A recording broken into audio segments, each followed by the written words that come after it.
Are you listening? Hey, you, are you listening? Hey, you, are you listening? Give each other space and not the evil eye. Keep your hopes high. Give each other space and not the evil eye. Yep. Keep your hopes high. Give each other space and not the evil eye. Keep your hopes high. Give each other space and not the evil eye. I mean that when I say that. Because we need that. Every last one of us needs that every day. We need to give each other space. We need to love on each other. We need to find favor in each other and find goodness in each other and not negativity. It's so easy to see the bad. Sometimes so hard to see the good if your perception is jaded. You know what I mean? Are you listening? Are you listening? Are you listening? Keep your hopes high. Are you listening? Sometimes it can be so easy for us to find fault in each other, to find fault in our sister, to find fault in our brother, and sometimes justifiably find fault in our mothers and fathers. But still, it's about having that balance though, to keep your hopes high and give each other space and not the evil eye. It's important for us to be to each one of us. Yo, T, what it be, family? It's important for us to be to each other what we need for ourselves. So important. Hey, Miss Emma, how are you? It's so important for us to be to each other what we need for ourselves. Are you listening?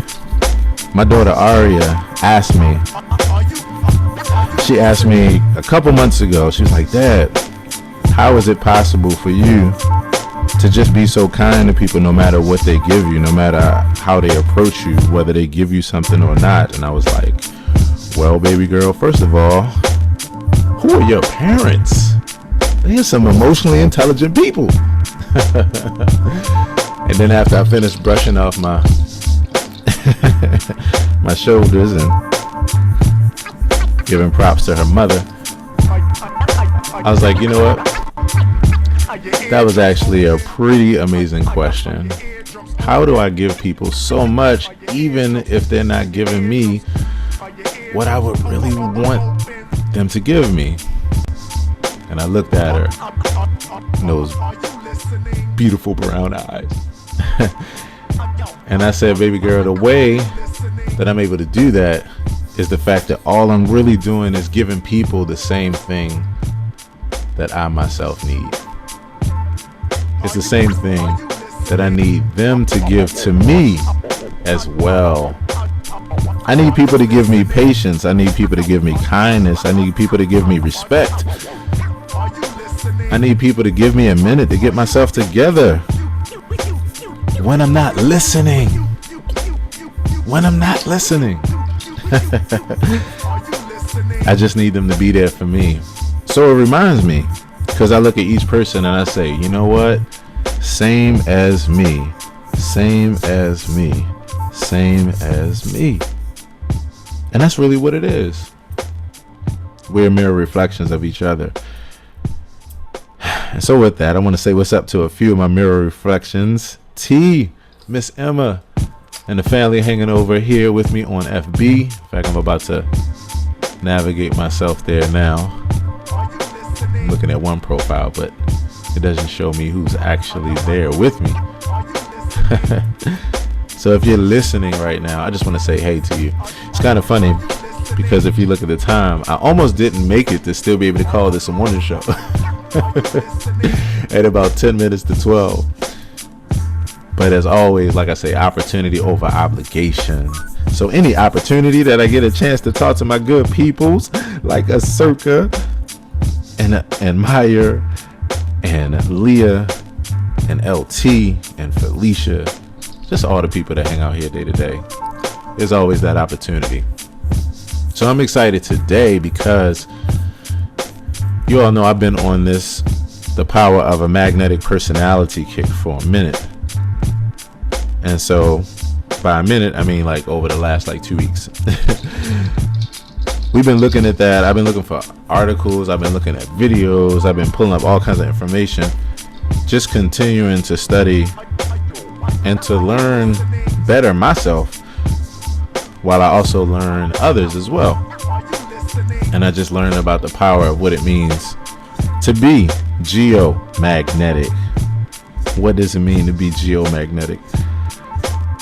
For those that don't know, I put that in a Facebook post a couple weeks ago, where I just put it at the end. I was like, geomagnetically yours, because I was like trying to figure out a word to describe just how I feel on another level.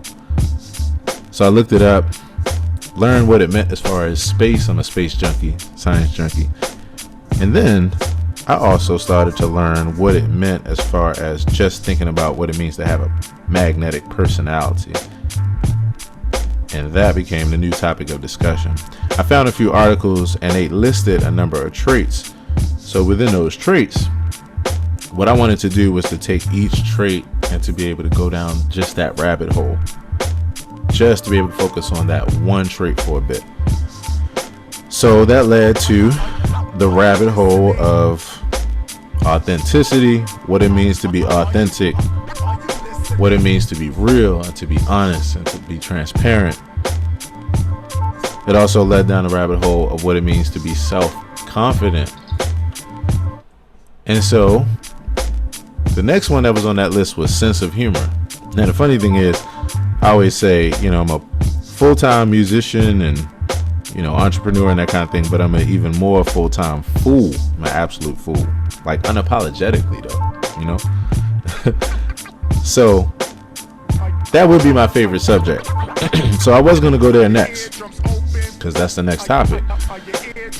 But then I was like, I was looking at the next one. I was like, I'm going to be silly anyway. That's going to happen as soon as I dive into this. But I want to focus on something else other than humor. So I looked at the next one, and it was a powerful imagination. And I was like, yeah, let's get it. It's Monday morning. I'm ready to imagine. It's Monday morning. I'm ready to imagine. Ready to get my week started with some imagination. So before I do, and what I mean by that is, there's a 2-minute and 51-second video that I have here. I got two really cool gems right here that I want to share. One is with Albert Einstein, and it's just talking about what is this thing called imagination? What is it about? Why is it important? And then a video with Carl Jung, The World Within, The Power of Imagination. It's only like 3 minutes for one video, 2 minutes for another video. And so in just this kind of flow, because I'm definitely curious, my imagination goes thinking about how you gonna feel about this? What are you gonna have to say about it? I'm ready to jump into some convo. So I want to say what's up to a few of the peeps before I launch into this video and we listen in together. So if you'd like to come to the stage, go ahead, throw up a wave. Let's go ahead and get this process started. Just want to say hey, just want to say hi, see how you're doing, check in, see how your weekend was, see how your mom and them, how your pop and them, how your kids, how your dog, how your cat, how you living. Yes. And if not, if you just want to hang out and enjoy this in the background, by all means, you can do that too. Oh, I see I got Jewel in the circle, came up. Y'all, let's open up our microphones. Let's say hello to Jewel. Jewel, good morning. Good morning. You are always pinging me, and I'm always getting the ping way too late. But today Right. I just closed the room. I'm like, I'm going to hop in there and see if she's still hanging out.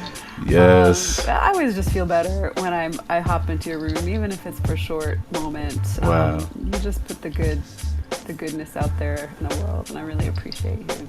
Thank you, Jewel. That really means a lot. And with a name like Jewel, you already put out goodness just in what you do and who you are. And it's always good to see you for that same reason. I was telling everybody here, hey, Sherry, hey, Jermaine. I was like, in a few minutes, I wouldn't even been able to call this a morning show anymore because it was almost to 12 o'clock. But I'm such an opportunity over obligation guy that for me, I don't care when I have time or when I don't. It's when I have the opportunity, I love to be able to take it and jump into it, have some fun, inspire some people, like grow together, learn together, chop it up, like just do this thing called life. One more day, one more time, one more moment together. So Jewel, it's so good to see you on that tip. So good to see you too. Thank you for playing your music all over the world. Ooh, I see a couple of my folks are popping in. Yeah, hello. Mikhail and Agoseva. This is Aaron. He's one of my favorite Clubhouse people. Wow. He so if you feel like giving Aaron a follow, please do. Different vibe than my room, but very, very juicy and good. And he plays this beautiful piano music that is just incredible live. So yeah. Thank you, Jewel. You know what's funny about that? It's like, and hey, Mikhail, nice to meet you. The funny thing about that is, it's like same vibe, different expression. That's more accurate. That's more accurate. Yeah. Uh-huh. You know what I mean? It's so cool. Mm-hmm. Exactly. Yeah. That's why I just feel good here. I'm like, okay, it's a different expression of music, different means. Yes. The same elevated feeling. Yes. And realness too. You know, I mean, there's a whole lot of meditation bullshit out there. It's kind of like it is, right? There's a lot of spiritual bypassing and a lot of like, let's just bliss out, and it's right. not real, and it's not like dealing with what is actually happening. Yes. And yeah, that's not what you're about. It's just let's be positive, but let's also be with what's going on. Yes. Yeah. Let me tell you, Jewel, you couldn't be on more of the same vibration. Right before you popped in, I was saying that, you know, this experience right now is like right now in the midst of a series. 2 weeks ago, I put up a Facebook post, and it was about me sharing my new text number, letting everybody know how I'm staying intimately in contact with you about everything that I'm doing. And at the end of it, as I'm just sharing about, you know, what this whole thing is about with life and love and helping people, I wanted to find some way to sign it that was different than like sincerely yours, right? So I was looking at words, and I was looking at words that end with CALLY, and I wanted to find another word that represented how I felt about myself. And so I found the word geomagnetically. And so I put geomagnetically yours, Aaron. Yeah. And so, of course, as you know, on that same vibration, it led down a rabbit hole of me tickling my fancy as far as science and space and just the powers of the universe, just how big and how amazing it is. But linking that also, as I'm always trying to do, with something with us and our personalities and our world, our sphere, you know, our neurons, even all the way down to. So I looked up, what does it mean to have a magnetic personality? And so for these last like at least 6 experiences, that's what we've been on. And there's an article in front of me, and check this out. This is how we know we're on the same vibration. This article tells about the 15. Today we're going to talk about the 4th one, which is the power of imagination. A person who has a free imagination, that's one of the traits of having a super magnetic personality. Here's the other 14. Authentic and real, which is right where you started, Jewel. Strong self-confidence, sense of humor, said free imagination, then healthy optimism, full of energy. And sometimes that's even in the energy to relax. Active listening skills, full of empathy, well-spoken and articulate, well-versed and knowledgeable, thoughtful and considerate, inspires others, natural curiosity, sincere and honest, and then last but not least, definitely, certainly not least, committed to personal growth. So I feel like that's my vibration. That's who I am. Jewel, every time I talk to you, that's who I feel that you are. Many of these traits right here, even just from the short time that we've known each other in this environment. You know? Oh, thanks, man. That means a lot. And that all those things track with you, I would say. So yes. Ooh. So it is. Thank you. I'm gonna pop back into the audience and just hang. No doubt. But so good to be here. Thanks for all you do. You too. It's so good to see you. Before you go, let's say good morning to Asurka. Asurka, good morning. Hi, Asurka. Hey. Grand Rising. And if there's anybody else who'd like to come to the stage as we hang out right before we get into this beautiful, fun topic of the power of imagination, by all means, I love to say hey, love to say hi, especially if I never met you before. Love meeting new people, saying hi, meeting people who, like my mentor said, are old friends just in new places. People who you know because you're on the same vibration, you're on the same path, and you just meet them in new ecosystem, new places. So if you'd like to come to the stage, by all means, throw up a wave. Love to say hey. And if not, you're listening to this in the background. I hope that it's helping you get your day going.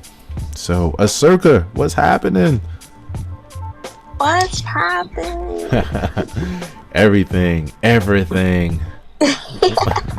What's going on with you? Did you have an okay weekend? Yeah, I think so. It was pretty chill. I talked to you yesterday about the whole fiasco about my birthday and Right. them trying to celebrate it. Right. And my best friend had told me last week, she was like, yeah, we have tickets for an all-white party on Sunday. Yeah. And so since all that stuff happened on Saturday, they just went without me. Like, no one messaged me, no one like called me, like, and I felt a lot better yesterday. Right. And I was like, okay. So like, they I had a guess I'm birthday not without invited. you. Right. So, like, they had a birthday for you without you. That's so interesting. And she, like, the funny thing is she took me to go buy a dress for this. Wow. And I haven't, like, heard from her at all since. Wow. And so I'm just sitting here like, so y'all are upset?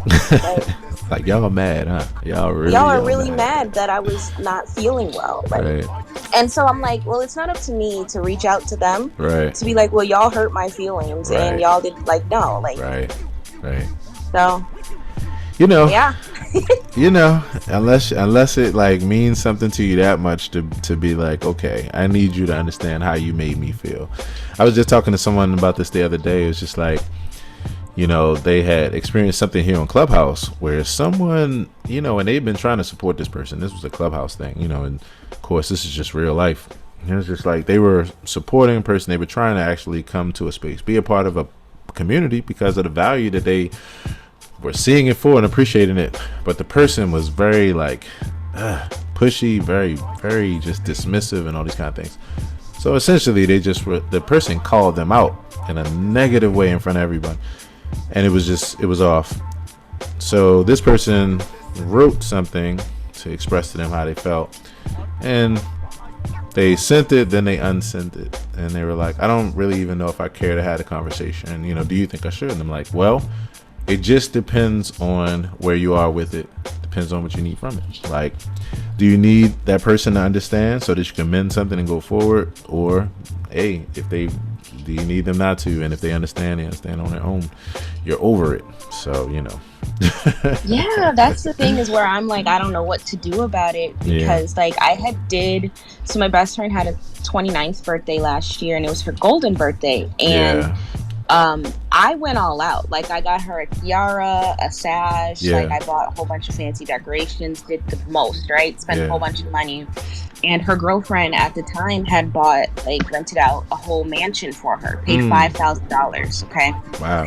And her cousin came out to cook. I paid for the catering, like half of it. And I paid a lot of money for this, right? Right. And I just did this because I knew she had a difficult year and she needed to be around her friends. This is the middle of a pandemic, so I was stressing my ass off. And I think like she wants to repay that, but I don't want to be mean and say like, sweetheart, you're not me. You're not a coordinator like me, and you really fucked everything up. And so I don't know how to like. I don't because what did you do all of that for? Just to take me to brunch? Right. Like, she was like very, very stressed out about it. So I'm like, I don't know how to approach this. Well, I think you know what? I love it though. And I love that you're sharing this with me because it makes me think about some things. You know, one of the things that I notice is the very last thing that you just said where you were like, what were your intentions with this? Was this about brunch? Just take me out? Like, what was this?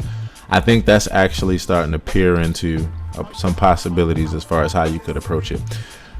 You know, sometimes it can be hard because there's these opposite extremes, right? And it's like, we don't want to come across a certain way, you know, and sometimes we do. And we're like, that's why I'm not going to give it to you. Because right now, if I say what I really want to say. But then I look at the middle ground.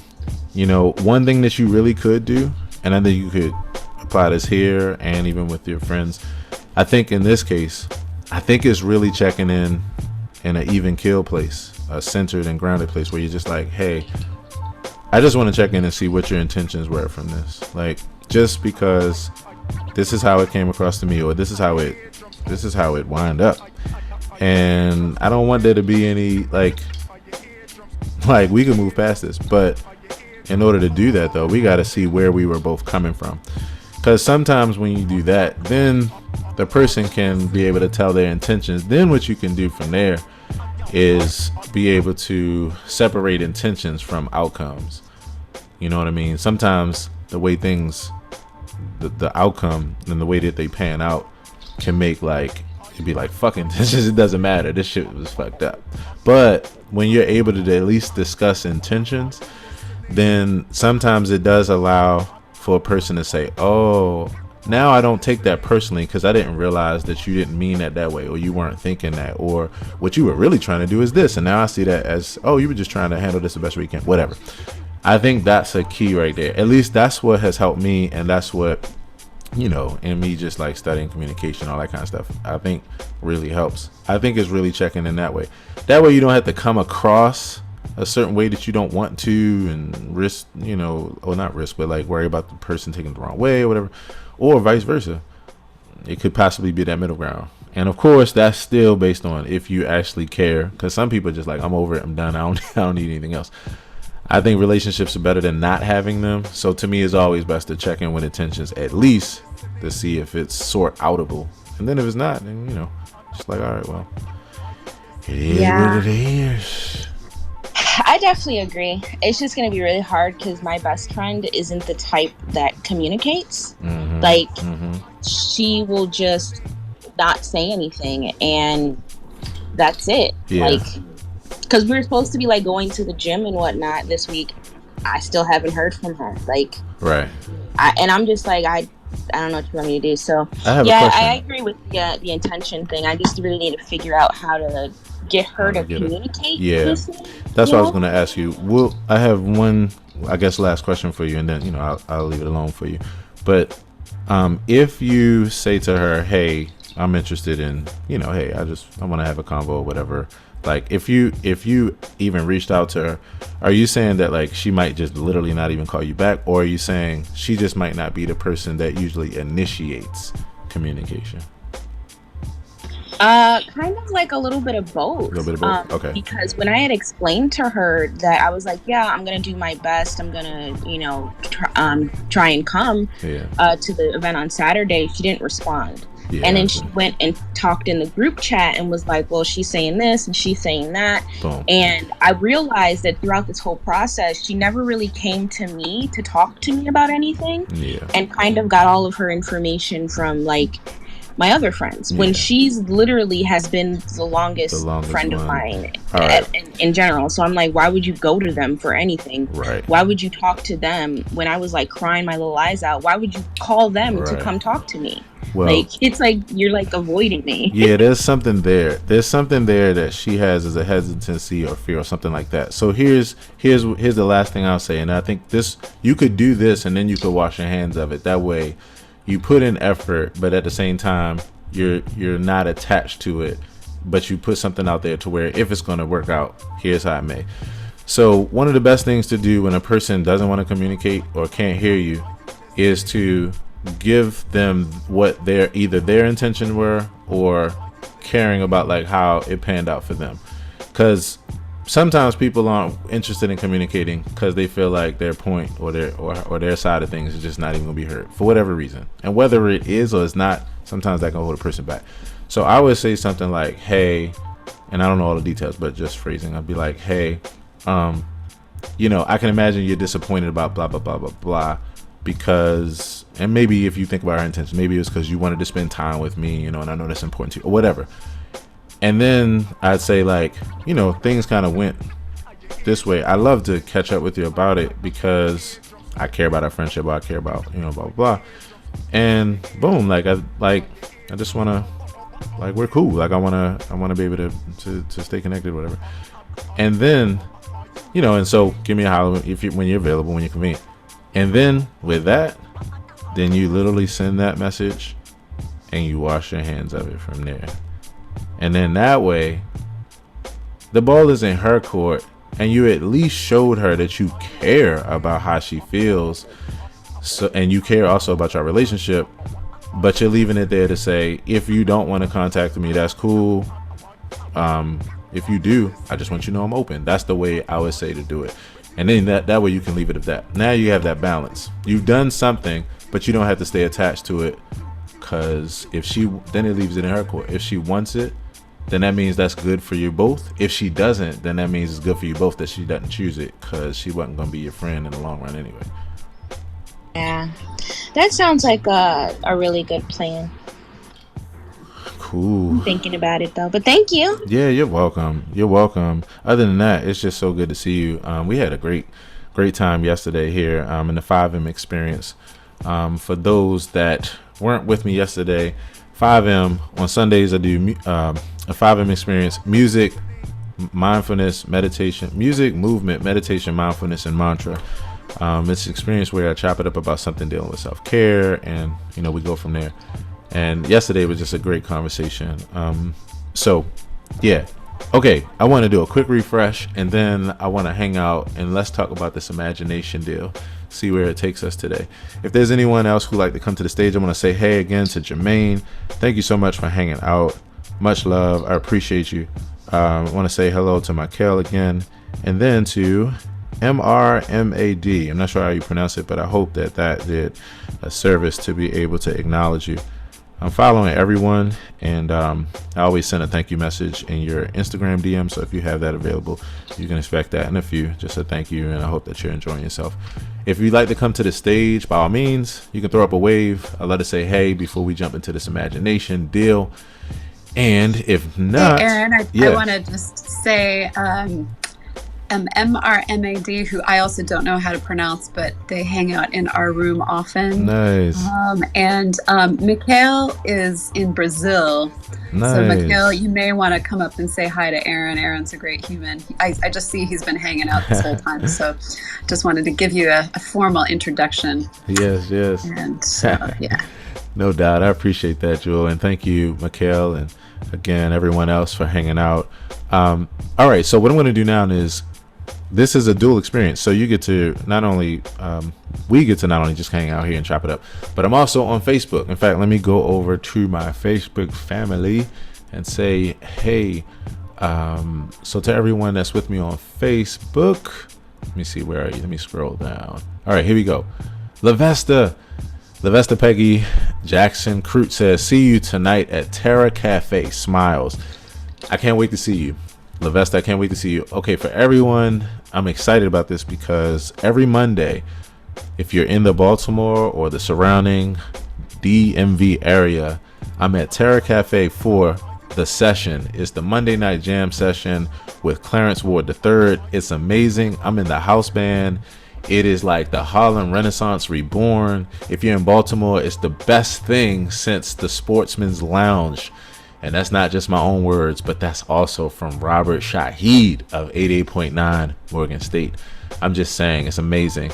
So tonight, 7:30 to 10:30. And if you're not with me and you want to actually watch this experience and you're not in my area, it's on my Facebook page. I'll be broadcasting at aaronhilltv, which was what I was about to tell you, because we're about to watch this video on my Facebook page. So if you'd like to come on over, I'm at Aaron Hill TV on Facebook. Look for the red and black profile, and we're getting ready to jump into this imagination deal.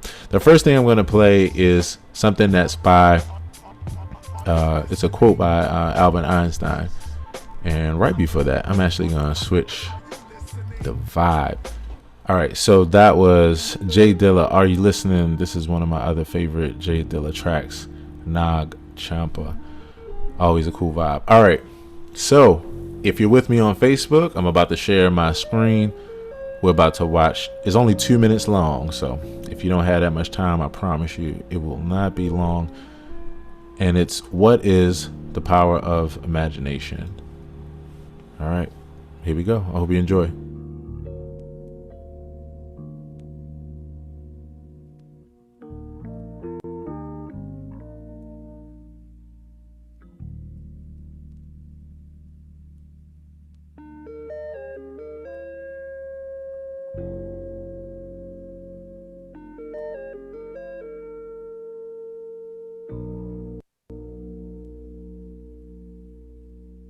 Logic will take you from A to B. Imagination will take you everywhere. Albert Einstein.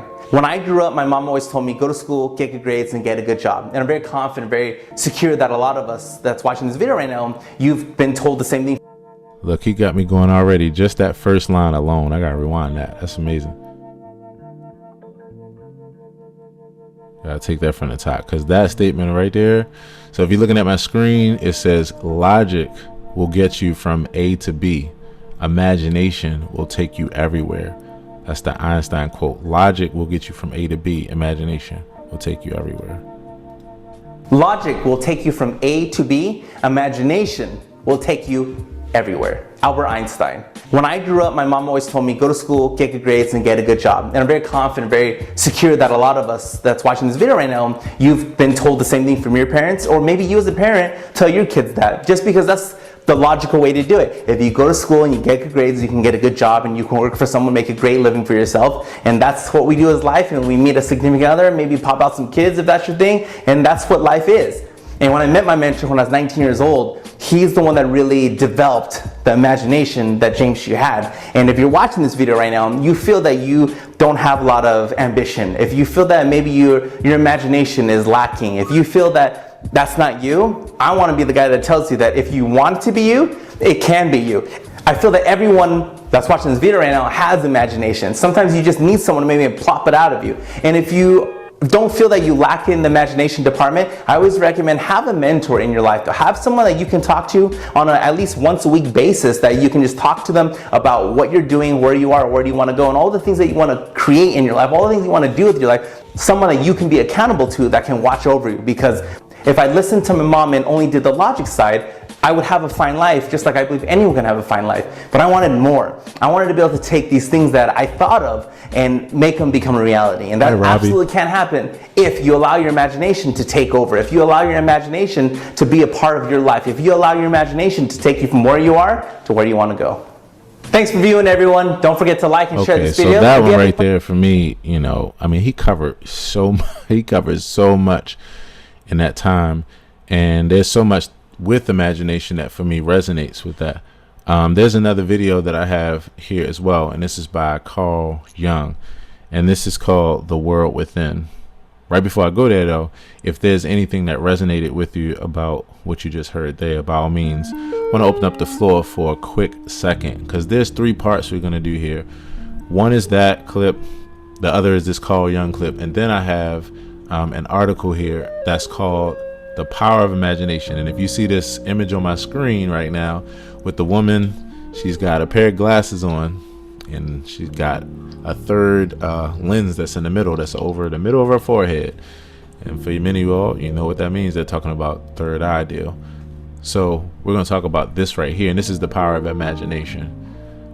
So there's a couple parts here. I want to break it up so that way it's not too much information at once. I want to be able to discuss it. So if there's anything that resonated with you about what you've heard so far, by all means, the floor is yours. And if you're in the audience and you'd like to come up and share, by all means, I'd love to give you that opportunity.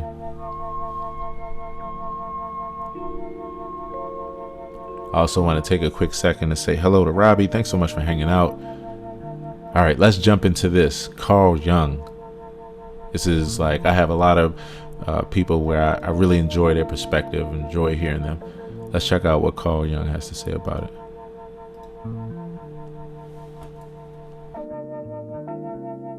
When you observe the world, you see people, you see houses, you see the sky, you see tangible objects. But when you observe yourself within, you see moving images, a world of images, generally known as fantasies.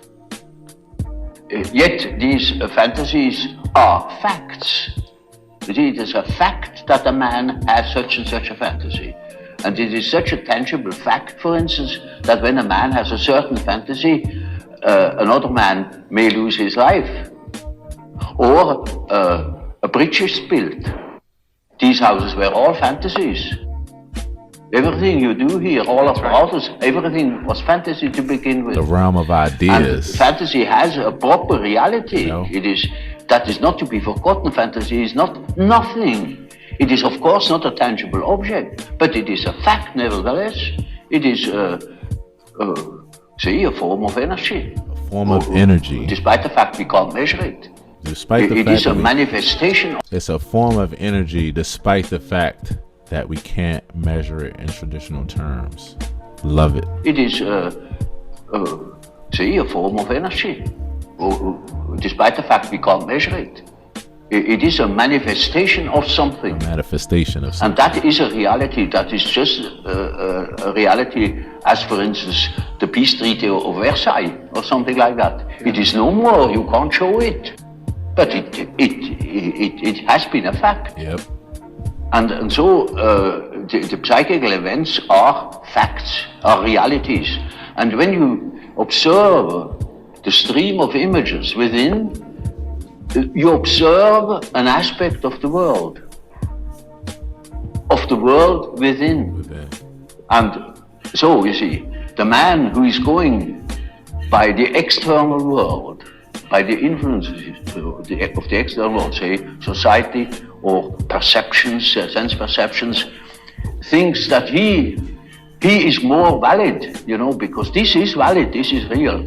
And the man who goes by the subjective factor is not valid because subjective factor is nothing. Yeah. No, that man is just as well based because he is bases himself upon the world from within. And so he is quite right, even if he says, oh, there's nothing but my fantasy, Fantasy is a reality within. Who looks outside dreams? Who looks inside awakes? Carl Jung. Who looks outside dreams? Who looks inside awakes? Y'all know I absolutely love a good quote. Let me see. Do they have another one after that? Let's see. Who looks outside dreams? Who looks inside awakes? I love that. Okay, so, this imagination thing goes in so many different directions. The thing that I enjoy most about what he was just saying is that we're talking about the realm of ideas. And if there's anything I know about, it's the realm of ideas, because I'm always there. It's every day of my life.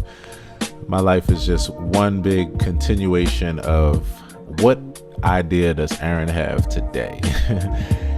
And I strive always for my life to be lived that way. So I do things that actually put me in that particular flow. And that's why we're here, because I'm like, let's go down the rabbit hole as far as imagination. So I like how he talked about, ideas are fantasies and those fantasies are reality.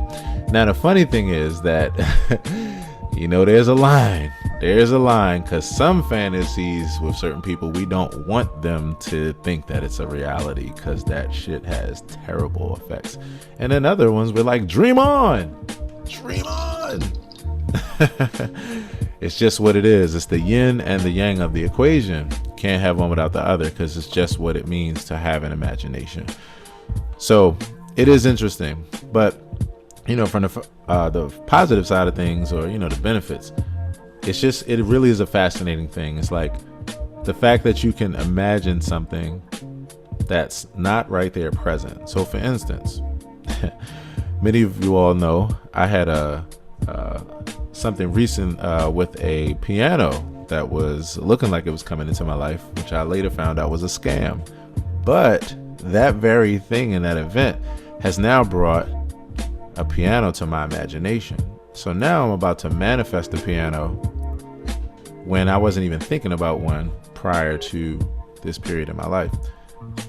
That imagination, that's the same thing that created this experience. That's the same thing that created my entire life at this point and everything around me, if you all are, hanging with me live.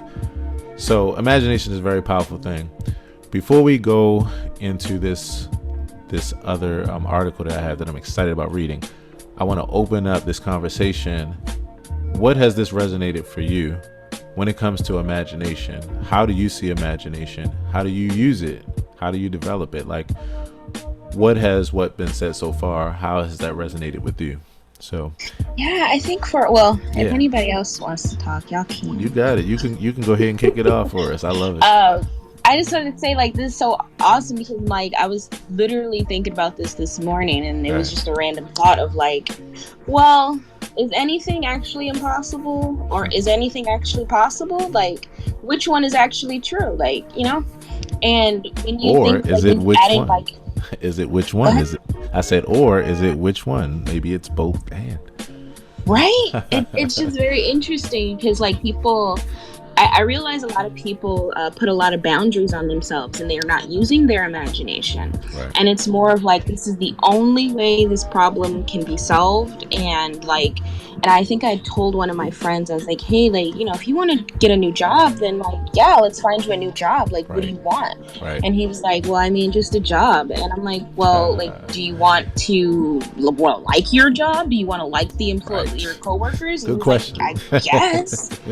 Like, well, and I was like, okay, well, do you want a place that offers benefits like for cheap, or do you want to pay a lot for them, or do you not care about benefits? And so I'm asking them all these questions, and he's like, you know, I've never experienced any of this, never thought of any of this. You know, I thought I just blah, blah, blah, blah. And I'm like, you really have to, like, if you don't believe that your goals are possible, then they're not. Like, you're the one who dictates your own reality. Yes. And so, you know, as impossible it may seem, you can find a work from home job that pays really, really well, that's very lenient, there's really nice people, and you have, like, you know, an opportunity to move up in the company. Right. And so, like, if you really believe that these things are just not possible for you, then yeah, they're not going to be there. And so having that imagination, to me, I feel I've always felt, just being as a Black person, like, having that imagination is the only reason why I feel like I, you know, pursue my dreams, because everybody else is telling me, like, well, as a Black person, you can only do so much. You can only do so much as a woman. And that's the reality of the situation. So you shouldn't even try. And it's like, no, I'm not going to do that. I'm not going to just not try. Like, I want to, if I see it, and I hate the person that made the song, but if I can see it, then I can believe. Then I can believe. Let me tell you something. If I could see it, I could believe. If I could, no, okay, all right. I'm not gonna go there because I know there's controversy. Hey, look, let me tell you. Let me tell you something. Look, I didn't say it. Right. He's just right. He's spoken right. You know what? Let me tell you something. I love what you're saying, and let me tell you what hitting me the deepest. And then I want to pass this microphone because I'm so excited to hear what all of my friends here have to say about this. You sparked some really good things in our imagination, as always. A circle, Realize Queen. Remember, that's my new nickname for you. RQ, Realize Queen in the building. So, you know, the thing that you one of the things that you said in the midst of this all these amazing things you said, and the whole flourishing of it, is you brought about the question, and the question is, what do you want? What do you want?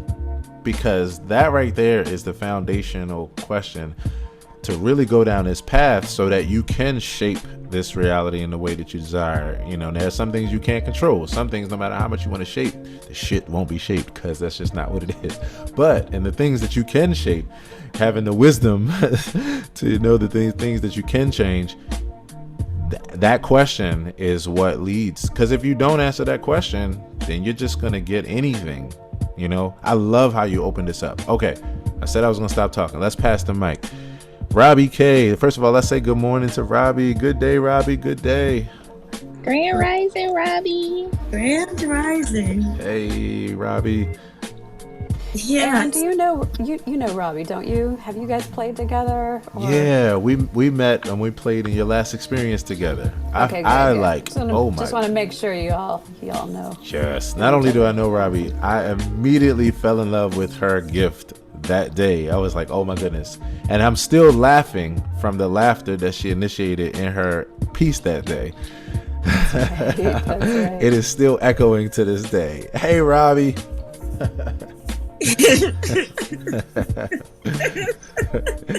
Yes. Yeah. So I'm just like digging your vibe here with the music. Thank you, Robbie. I'm thinking about my imagination because it's a little trippy with this beat and this groove. Yes. My brain wanna move. Yes. It makes me want to remember a story that I used to sing when I was a little thing. Like Puff the Magic Dragon, he lives by the sea. Yep. Frolics and he raps in the autumn mist in a land called Honolulu. And the fact that we were children and we can believe in a place called Honolulu, you talk about imagination. Yep. Born with it. Yes. We're born with it. Yes. It is evolution itself. It is. And as we get older and wiser, we become a miser. Yes. Kind to ourselves. Yes. And we also become a geyser. And somebody's appetizer. Yes. You're no liar. You ain't never liar. Oh my gosh. And I'm not a chastiser. At all. I'm not surpriser. Yes, Robbie. This flow, this move, this groove, and our willingness to remember that we're children that still have that imagination. Yes. And we are allowed to give ourselves permission to regress to the age that plays. Yes. Because technically we are going to be as old as we are. That's it. In our mind, we can let it go right back there to that place. Yes.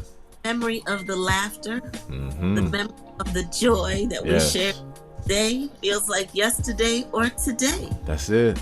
And easily we can go there if we want to activate and imaginate. Yes. Phew. I tell you, Robbie, let me tell you something. The only thing that separates a child from an adult is an individual who many times doesn't realize that they're the same person. You just at a different place of the journey. You're still figuring out things. You're still trying to be creative in order to put things together, to make sense of it all, to actually go from a crawl to running and to flying. But at the same time, this is just who we are. Like, if we could remember that, like you said, you're only as old as you think. Like, imagination. So it's the key to everything. It's the key to success. It's the key to being our best. It's the key to just making this thing do what it do. Robbie K, it's so good to see you coming through. For sure. How was your weekend? Did you have an imaginative weekend, Robbie? I can only imagine. It was quite imaginative and quite fulfilling and often orgasmic. I love it. Even though Jewel and you're both in the other side of the whatever, we were all there together. That's it. Because it's only one thing. So it changes the relevance of a clock. Oh my gosh. Look, let me tell you something. It's why every day my goal is to just chop it up with people, meet people, and just be able to stand and look at life from other perspectives. Because it's just one thing, but like the more perspectives that you can stand in, the more points within the one point that you can stand in, like just the deeper experience that you have. So yes, this is what it's all about. And Robbie, I thank you so much for hanging out with us. This is great. Oh my gosh. The other day when you so let me give everybody a little bit more context here about the people that you see surrounding you. Again, I want to refresh the room, say hello to everyone, and thanks so much for hanging out. Jewel I actually met several weeks ago, and I can't even remember through the serendipity.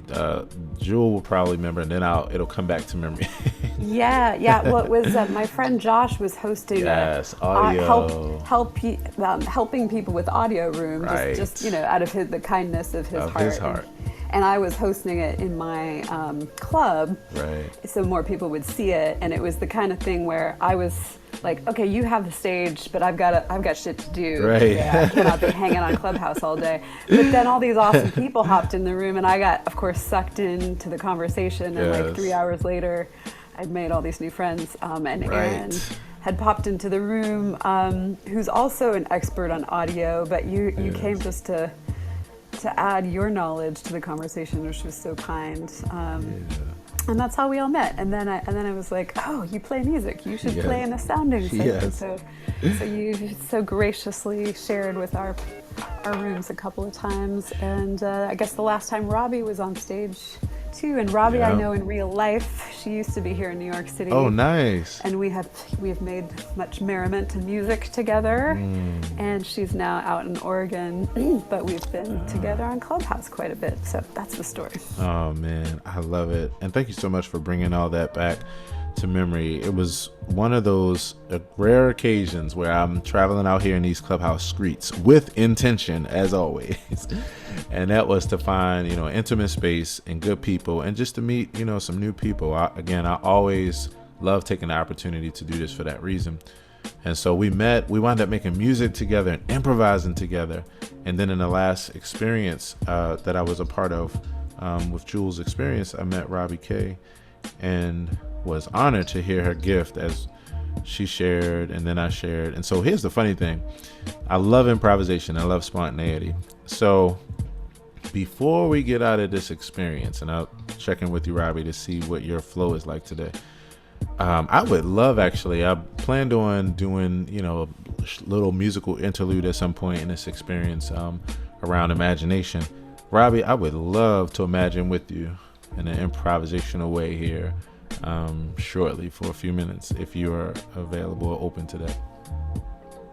And that could be just your voice and the piano here, if you like, or anything else you got in your surroundings. Yeah.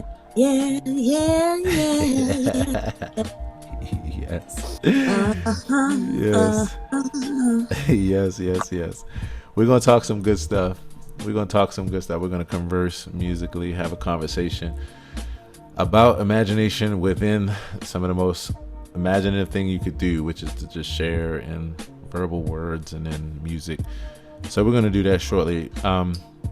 Before we do, I want to open up the floor one more time. If there's anyone else who would like to share about what's been said so far, this whole concept of imagination. And Acirca opened up a really amazing imaginative rabbit hole around what does it mean to look at yourself and to say, what do I want? What do I desire? Use your imagination in order to walk out your journey, in order to figure things out, and that kind of thing. So if there's anyone else who'd like to share, by all means, you can come to the stage. And if you're on stage already, by all means, the floor is yours. I have a little something to add, and then yes. I've got to go. Oops, because I do have some stuff I need to take care of today. But let me see if I can be concise with this. A teacher of mine shared this distinction between vision and illusion, and I thought it was really powerful, given all of the illusions that we have experienced throughout the pandemic, all of the misinformation, disinformation, and things that various. Yeah, I know. I have family members who've gone down some different rabbit holes that are like, whew, I don't feel aligned with that, and it's been really dissonant. And that illusion is something that is fixed, that we grab onto something and we hold tight to it, and it's unchangeable. Yeah. Whereas our vision, which is tied to our imagination, is our imagery, and it is expansive. It isn't fixed, and by its very nature is evolving moment by moment. That we have our intention, what we desire, but sometimes we don't know how that's going to come to us, or what we think is in our that expensive place. Like our inner imagery speaks to us in a way that our illusions block. That's what I wanted to share, and that was not coming from me. That's coming from a wise elder who shared that with me. So I thought I'd pass that on. Well, I thank you, because coming from a wise elder, to someone who's wise in order to share it and pass it on, I thank you for that. You wise person, you. That was amazing, and I can definitely get with that perspective. I'm curious, is there anyone else who would like to reflect on that as well?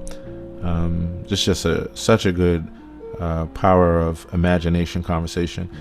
And I also want to share with you, if you all look at my Instagram, excuse me, my Instagram profile, if you click on my Instagram, you're about to see something in, let's see, let me get this right. All right, here we go. 5, 4, 3, 2. Oh, no, wait a minute. I copied and pasted the wrong thing. Hold on. Right before I let you go, Joel, I know you got to run. And also, right after this, we'll jump into the improv with Robbie. And we will have some fun in here. And then we'll wrap this experience up after that, because I'm going to share another article. And we're going to chop it up about that. And that'll be the closeout. So, hold on. I'm almost there. Let me copy, select all, paste. All right. If you go over to my Instagram profile right now, tonight, this is for tonight. And if you are with me in this Clubhouse experience and we're not in the same area, then all you have to do is come to my Facebook page at aaronhilltv on Facebook. Look for the red and black profile picture. This is what I'm going to be broadcasting tonight at 7:30 p.m. Eastern Standard Time. It's a great imaginative journey of music, 3 hours long, that I'm a part of. I'll be playing with my brother Clarence Ward III, flugelhorn player, trumpet player, saxophone player extraordinaire. I'm also there with Blake Meister on bass and Alan Bernard Branch on drums. The name of this group is called That Feel Good, and it's tonight. Join me. Look on my Facebook page if you need to see that as well, if you're not on Instagram. Yes. All right. So with that, I'm going to switch on over. Jewel, if you have to run, I just want to say much love to you. And thank you. I already had a little jam with Robbie in a previous week. So Robbie, I love you. Thank you for being you. And I hope you guys have some fun. And I will see you again soon. Sounds good, Jewel. Much love. Have a great day. If you all want to open up your microphones, please say bye to Jewel. Bye. And I also want to do a quick reset and say hello to Mimi. Thank you so much for hanging out with us. Good day to you. All right. So here's what we're going to do. I am, again, if you want to join me on Facebook, because you can watch me play the piano while I improvise with Robbie K, then you can come on over to my Facebook page at aaronhilltv. Look for the red and black public figure profile. Look for the red and black profile pic. And yeah, I hope that you enjoy this imagination improvisation.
Oh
yeah.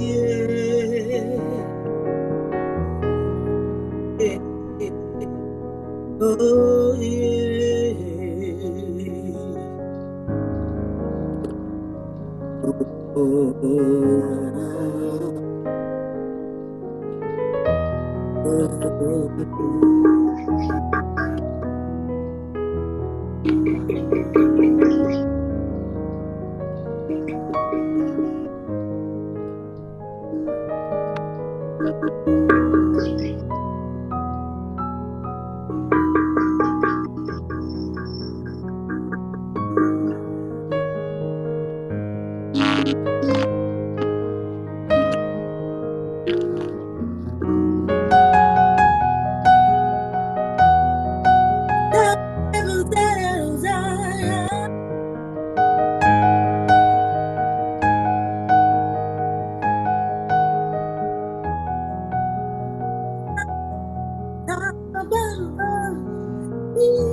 Yes, Robbie. Oh man, so good to improvise with you. Thank you so much, Aaron Hill. You are the bomb. You exploded, and it was amazing. Your fingers are so gifted on that piano. Thank you so much. Gift. Thank you, Robbie. I so appreciate you. It means the world to me, and yeah, I enjoy this process. You know, I enjoy so much creating. Imagination is everything for me. When it comes to music, my favorite place to be is in pure imagination, pure improvisation, pure just freedom. And you know, the journey to that, I'm just so grateful for the journey, all the years, the education, the different experiences and scenarios and opportunities, and like the creativity that I put into the journey to give myself so many different experiences so that I could be free, you know, to just imagine and be creative. So it's always fun to share that with someone else who that's their walk too, you know, they live that as well. So I appreciate you, Robbie, and that was fun. I hope that you all enjoyed that as well. Robbie, how did you feel?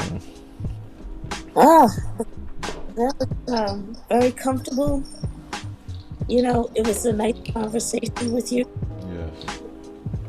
And, you know, I learned how to like listen better, listening to you. Because when I was listening, I was like, oh. Yeah. And it just such grace, you know? Yes. And, that was a beautiful thing for my imagination to discover, because like we don't make plans for our imagination. Right. And then it shows up and you're like, okay. But then you might be like, Right. But it's still an okay. It's still a yes. Still a yes. I love it. Beautiful, beautiful yes. Yes, that was fun. So I want to do a quick reset. I'm excited because in this last aspect of just today's flow and vibe and experience, I'm actually going to share an article that if I weren't talking to you, I'll be reading this for myself. I'll be in the middle of my workday, just like, let me build on imagination. Let me find some articles. Let me read. Let me keep on growing as far as this thing that I know so well and that is my life, and that I'm always looking for the opportunity and creating the opportunity to go down that rabbit hole. I've made it my business, both in real life as far as business, and actually just my business as far as my mind in my business.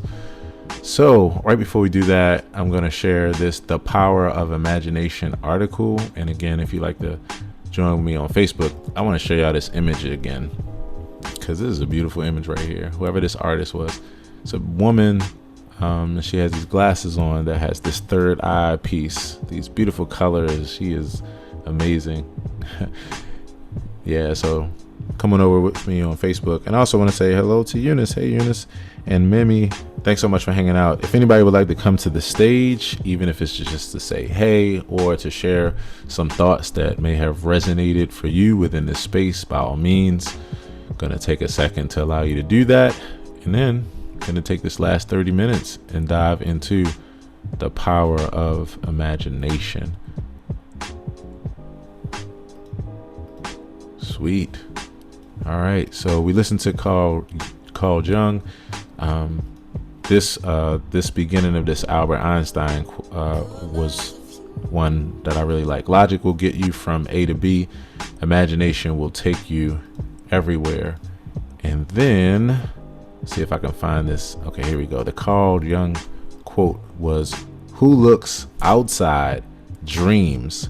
Who looks inside awakes."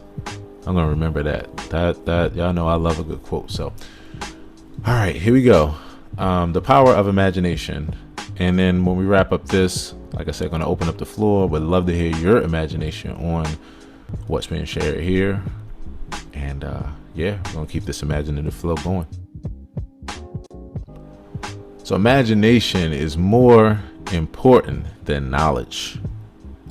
It's more important than knowledge. You know, I definitely would agree with that off the bat. In fact, I wrote a quote that said that, you know, your experience could never, or education can never replace experience and imagination. Imagination is more important than knowledge, for knowledge is limited, whereas imagination embraces the entire world, stimulating progress, giving birth to evolution. That's Albert Einstein. One more time. Imagination is more important than knowledge, for knowledge is limited, whereas though imagination embraces the entire world, stimulating progress, and I won't even add to that, process, giving birth to evolution. Imagination is the ability to form mental pictures or ideas in the mind. Everybody has the ability to imagine, but imagination becomes powerful when you turn it into manifestation. One thing I want to say that everybody has the ability to imagine is interesting, because I feel like there's an interesting dichotomy there. I feel like as far as our wiring, everybody has the ability, but imagination, a lot, even what we listened to like in the video earlier, imagination comes from your ability, your having of certain experiences.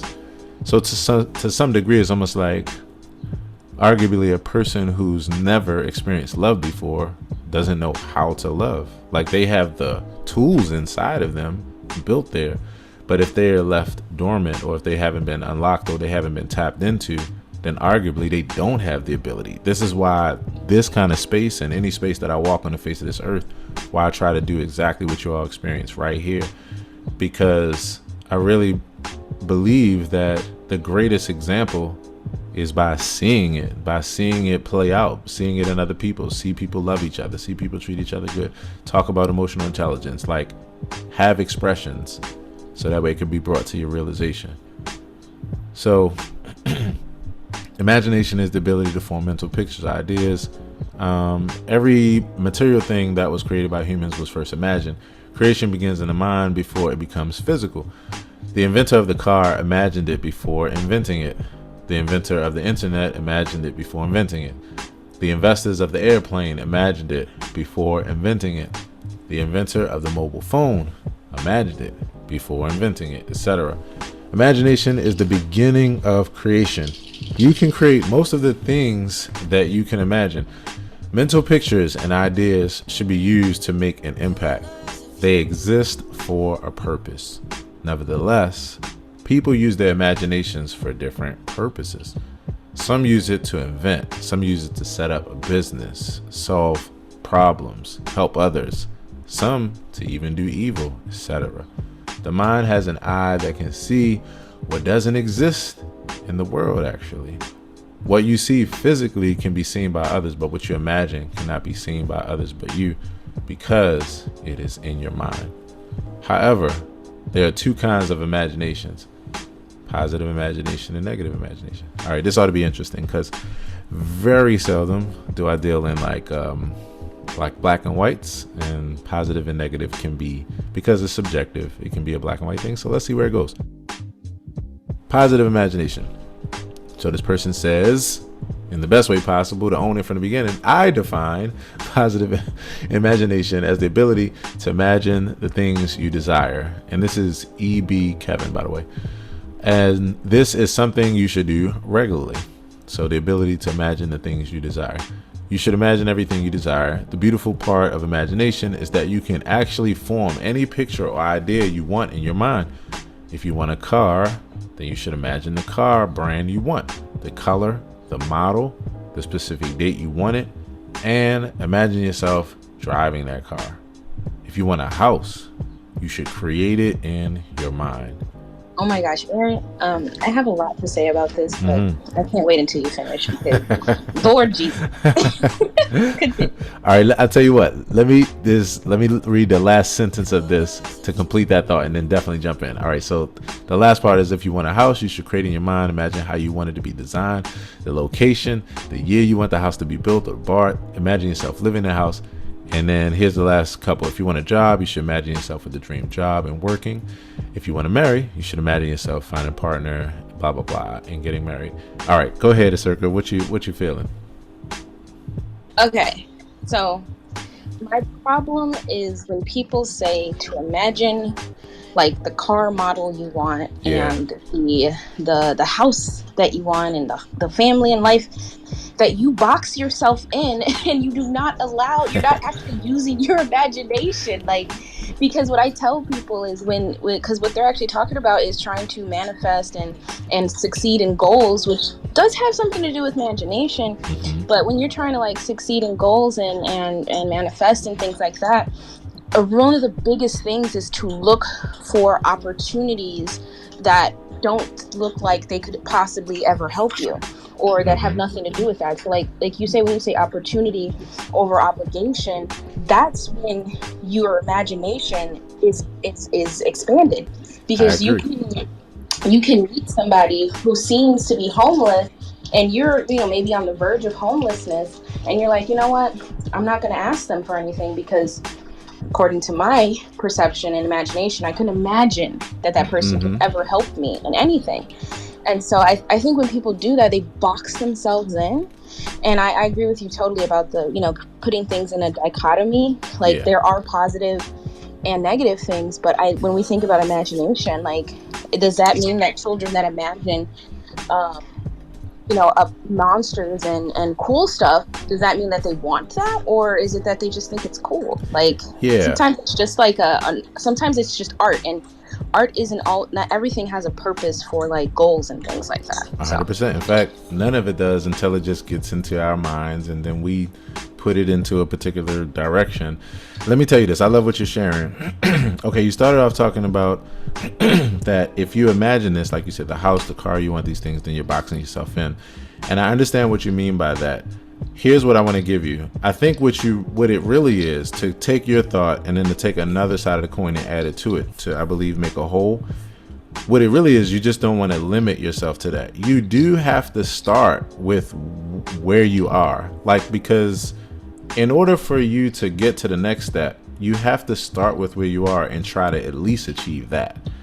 So if the best you can understand about life is that, you need to imagine yourself having I guess I can go anywhere, a car or a pair of shoes, like a pair of Jordans or something like that. Like, that may be a limiting idea, but if the only way for you to know that is to actually imagine something, try to achieve it, and then once you get there, be able to assess, well, how do I feel now that I've achieved this? And then hopefully you'll have like some other people around in some supportive situations where you can see that as an option, and then you can see other options, and you could be able to weigh it. But if you start off and you don't even imagine where you with what you have, then you're limiting yourself by default, because you're not even allowing yourself to get started. It's almost like saying, well, since I don't have the final idea of what I want a thing to be like perfectly, then I won't go with this smaller, more whatever idea. Like, you're shooting yourself in the foot before you even get started, because you have to start somewhere. and then go down that path, and then hopefully you'll realize this was either a great thing and it satisfies you in every way, or this was something that, oh, now that I imagined this and manifested this, I realize now, oh, I want something more than this, or this didn't make me feel so good, or that made me feel great. You understand what I'm saying? Like you have to start somewhere. So to some degree, I'm saying it more in like perfect imperfect action is better than perfect inaction. And sometimes if you don't start somewhere, even if that's not where you're going to end up, then you won't do anything at all. So I agree with you. Don't let your ideas or your imagination that you currently have limit you, but also don't let the fact that might not be where you end up prevent you from ever even getting started with going down that path, of at least trying to figure out if that's what you imagine and that's what's for you. What you think about that, Circa? No, I completely agree. I just see it like in I've had so many people tell me like they can't do this or they can't do that, and I'm like, why? Like, I don't understand that. Or like they will have opportunities, you know, in their life and they just won't take them, and they're like, oh no, I'm focused. Like, my focus is to make a 6-figure income, so instead of me taking a new job, I'm just gonna stay with this job. And even though like I'm like, but that's what. Right. Like, what? Like, so it's more of like, don't box yourself in. Like, always look for opportunities. Like, don't be so static about it. Like, or like, if that's the word. But I agree with it. I agree with you as well. I love it. And this is so good. I want to open up the floor as well, Robbie. And also I want to say hello to Jelena, the host on Tell Why You're Mad. I want to say that's cool. Hey, you are probably the first person who has said every single part of my name on here correctly. Nice. Let me tell you something. What you just said stopped me from actually leaving the room because I was trying to get on real quick just to like engage. But you said something that I was thinking of today, that I have started something that's like small. Yes. And I started in 2015, and last year I'd say I started to actually implement ideas. Right. And now I'm seeing a hashtag that I've been doing for a year now. It's at 20K. Wow. And I'm thinking, like, this whole entire process, I've been wanting to quit so many times. Right. Many times I've cried and been like, God, I don't understand where you're guiding me. And, you know, what you just said is something that inspired me. Wow. Where you start somewhere small and you just continue to grow it. Yes. Instead of trying to get the full plant. Yes. You gotta plant it. Yes. So I love that.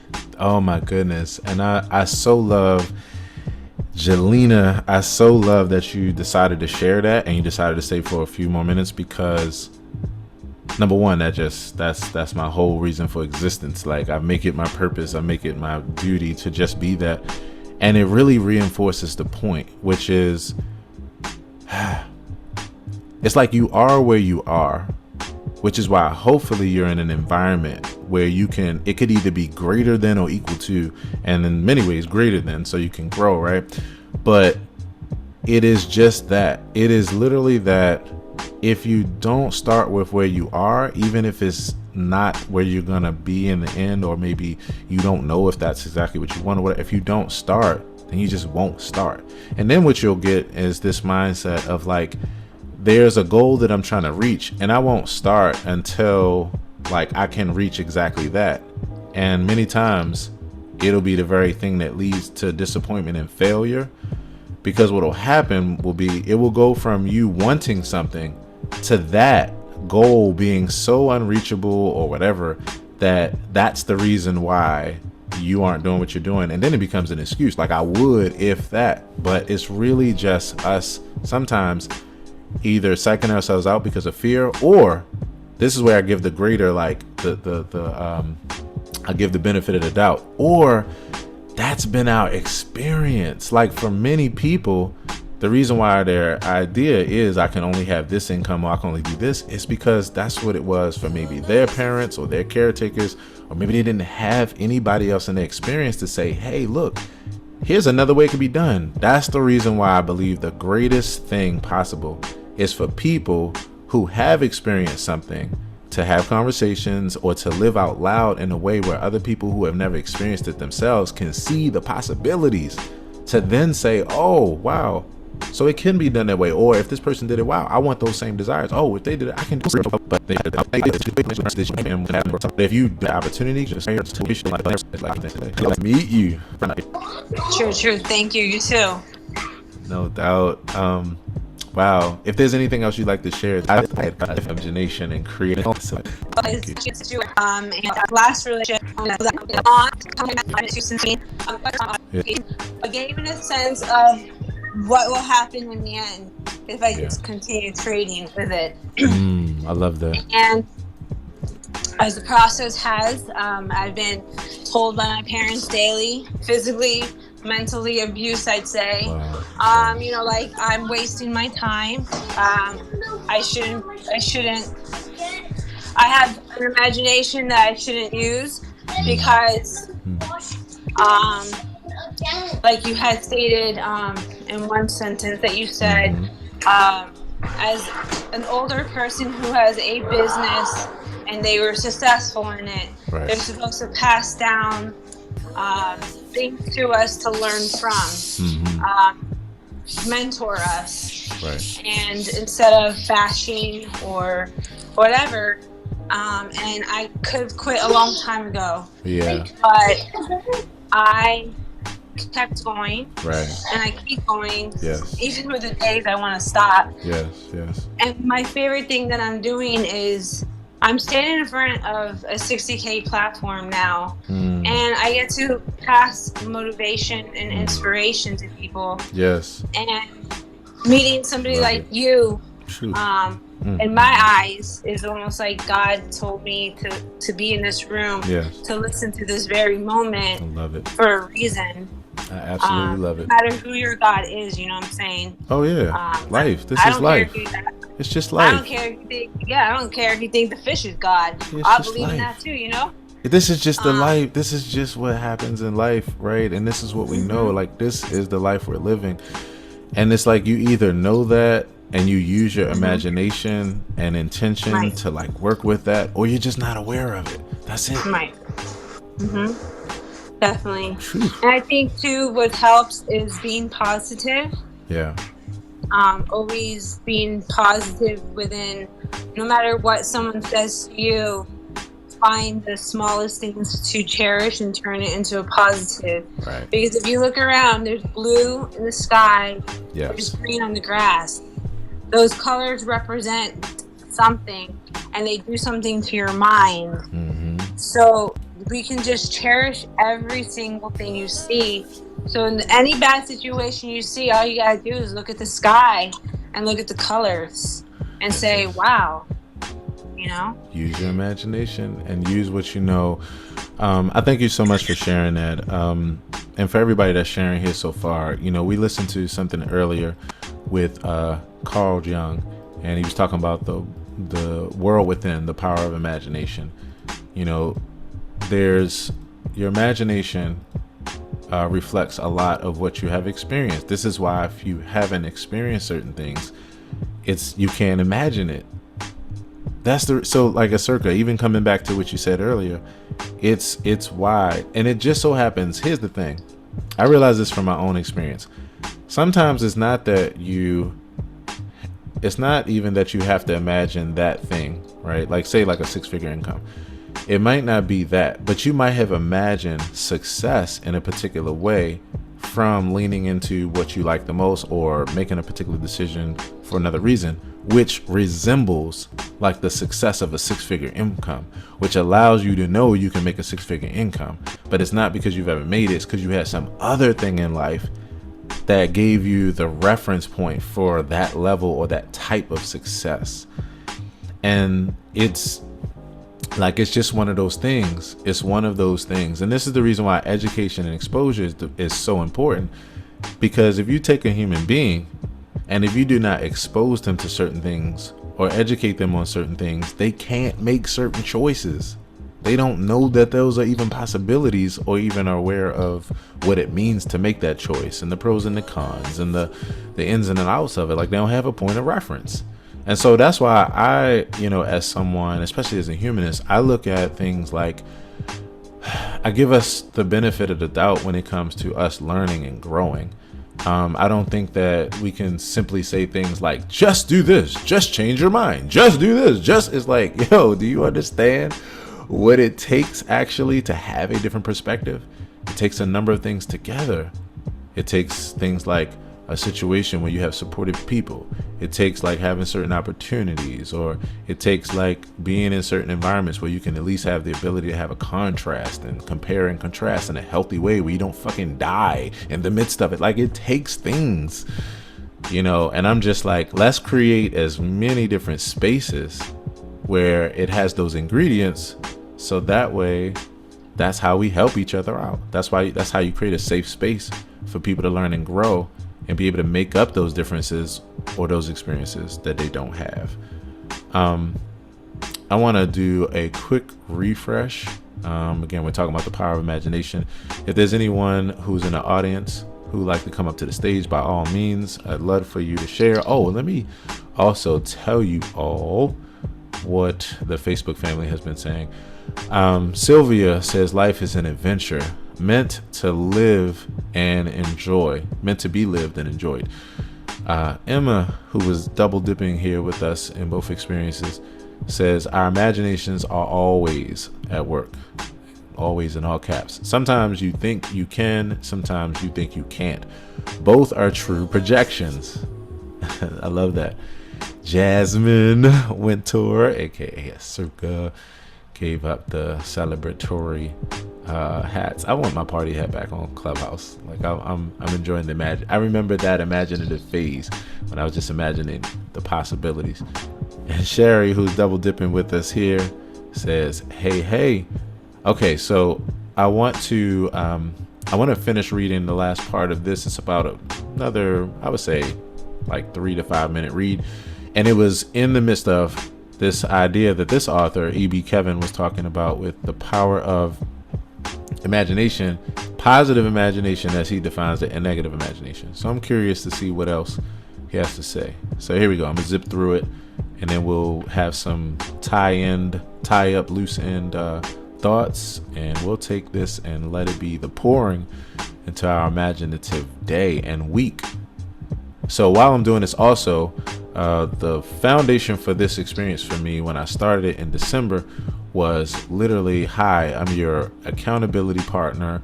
How can I stand in accountability with you on a personal goal that you have for your day, for your week, or for your life? So while I'm going through this positive and negative imagination deal, use your imagination to think about how I can stand in accountability with you. So before we get out of here, in the end, I'm going to open the floor so that we can share. If you have a goal that you would like me and everyone else, your accountability family, to stand with you in, by all means. It always helps to open up so that other people can be with you to support you, and so you can make yourself more accountable by sharing it with others. All right, so I read the whole part about desiring things and imagining yourself. So the author says, I remember a time when I was looking for a job before completing my degree, and I began to imagine myself doing an online interview and working in the city and organization I wanted to work in. Hold on one second. I'm going to share my screen again so you all can see that. So imagine himself doing an interview and working in the city that he wanted to work in. He said, guess what? A few days after completing my degree, the organization I wanted to work for called me for an online interview. After the interview, I continued to imagine myself working there. And a week later, the organization sent me a job offer. Wow, isn't that impressive? That's the power of imagination. You get what you see. If you can imagine it, you can make it happen. I've been experiencing the benefits of positive imagination, and I can assure you that it works effectively, but you need to believe it. Man, I often say that, like, the difference between a thing working out and not a lot of times is confidence.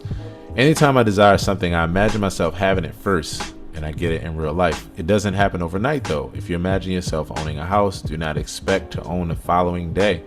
It will definitely take time. You have to be patient after using positive imaginations. You may spend at least 15 minutes a day imagining the things you desire until you get them. Using positive imaginations will make you feel good and believe that you can get the things that you desire and imagine. Then your unconscious mind will solidify your belief, and you will start acting based on it unconsciously. A certain force will push you to do the things you need to do in order to turn your positive imagination into manifestation. Now, that's positive. Right before I go to negative, I also want to throw a little thing in here to play, as they say, devil's advocate, but this is really more so to add the yang side to the yin coin. There is a place where you can be naive and something that you are thinking about doesn't actually make sense or isn't possible. And so it's good to have a healthy sense of detachment too, so that sometimes if things that you desire don't happen, you cannot be so fucked up about it because you were stuck on that. That would be also another thing that ties you into the quote unquote limiting belief. But sometimes it's a thin line between, is this a thing I should let go and just accept that it's not going to happen? Or should I keep pushing? And I'll tell you, life doesn't come with a manual, so you never know what that is. That's why it's good to have a healthy balance, because sometimes things that you've been imagining, it's time to let go. And then other times it's exactly the opposite. It's time to see them through. Sometimes it's time to reimagine them different ways. So, there's no way to know. The only thing you can do is open your eyes, experience, listen, try things out, reevaluate, rinse, and repeat. That's all you got. Process and progress. No such thing as perfection. All right, so negative imagination. I'm gonna read this, about a 3-minute read. Here we go. Ace Ventura style. Negative imaginations are the negative mental pictures and ideas that come to our minds. Most of the negative imaginations come from fear. Anytime you're afraid, your fear will manifest through your imaginations. For instance, if you cross the road and you're afraid that a car will hit you, then you'll imagine yourself being hit by a car. If you're afraid to fail an exam, you'll imagine yourself failing it. If you're afraid to die, you'll imagine yourself dying. If you're afraid to get sick, you'll imagine yourself being sick, etc. If you're afraid before sleeping, your fear will manifest through negative imaginations, and you'll have a sleepless night or nightmares. In other words, fear is one of the causes of sleepless nights and nightmares. Negative imaginations can also come through hatred. If you hate someone, it's more likely that you'll imagine bad things happening to that person. Every crime or murder was first committed in the mind. Murderers imagine themselves killing before they actually kill in real life. Hatred causes negative imaginations. And if you don't know how to fight negative imaginations, you'll act based on your hatred and make a big mistake, which you may regret all your life. Negative imaginations also come from the things you see and hear. If you always listen to negative people or negative news, you'll begin to have negative imaginations. For example, several people around the world are listening to the news on a coronavirus outbreak. Therefore, they are panicking and some even depressed. But see, I want to add to that. Some people are listening to it and they're not, because maybe they have enough resilience built up and they're just listening to it for just a quick update. So, you can fall on different sides. Some people imagine themselves being contaminated or dying, and this creates fear and depression. If you always watch negative videos such as horror movies, negative news, etc., you'll begin to have negative imaginations. As I said before, what you see is what you get. Therefore, if you always have negative imaginations, it's more likely that they will manifest in your real life. You must get rid of negative imaginations if you want to have a positive life. Now, before I go to the next part, I want to do another playing the devil's advocate, or just more so adding the yang to the equation. There is a such thing as just assessing negative outcomes so you can at least know what the hell to be aware of and just have a contrast. But there's a difference between that and dwelling and ruminating in an unhealthy way that allows you to make more of something than you have a fear or need to fear. That's another thing I wanted us to even share here in this last few minutes. I think that I've always said this. I think that the black and white is the thing that gets us in trouble, because sometimes, in order to have positive ideas, we go all black or all white, meaning that we just go to one hardcore contrast. So someone may walk away from this conversation or think in life like, yes, that's why I gotta never think about negative things. Don't ever. And if I am, then it's like I am all. But it's like, no, like, nah, there's levels to this. Like, I think about outcomes. We think about outcomes, and you want to assess all outcomes so you can know how to gauge things. So that will take your mind through, oh, this could work out in this way, positive. Oh, this could go this way too. Like, there's a healthy balance is the key.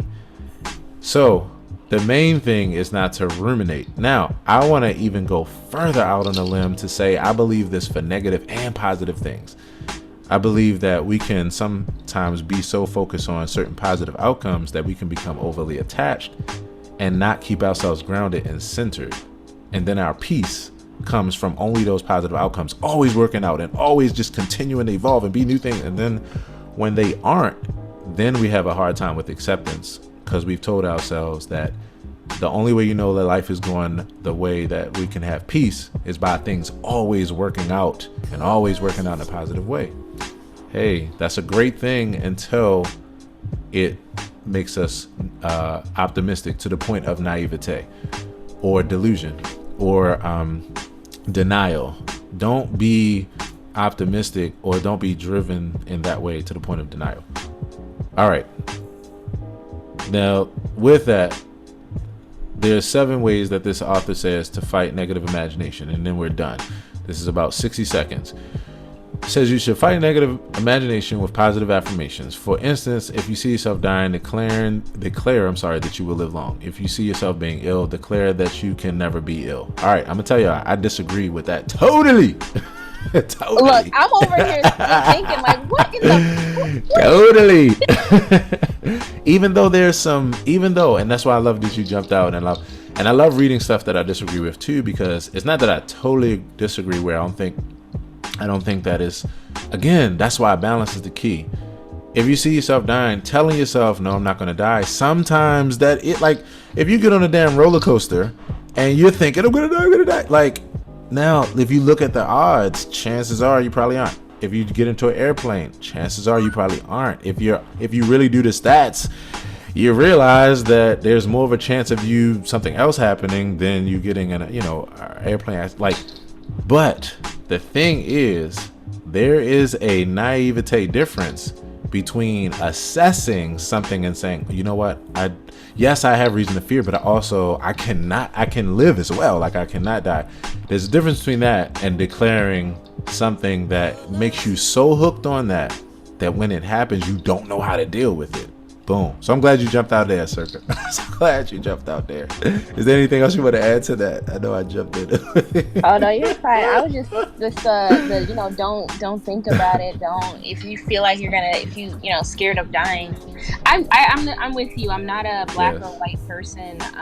Right. And I don't just sit there and look at things that way. And I definitely agree with, if you have a negative mindset, then yeah, it's gonna be really hard for you to perceive positive things in your life. Right. I think just it's so interesting to me because it sounds like they're more talking about like mindset versus like because imagination to me is like, if you're imagining, because like you said, outcomes versus imagination. I'm not imagining like things. These are actual things that actually have happened, and I'm preparing for them in the future and things like that. Okay, if like I said with my best friend, I know she's not good at communication. I'm not imagining that. Like I'm right. Thinking, how can I go about this situation if these things happen? I'm not expecting negative things to happen. I'm not imagining negative things, but I just want to make sure I'm, assessing the situation before I walk into it.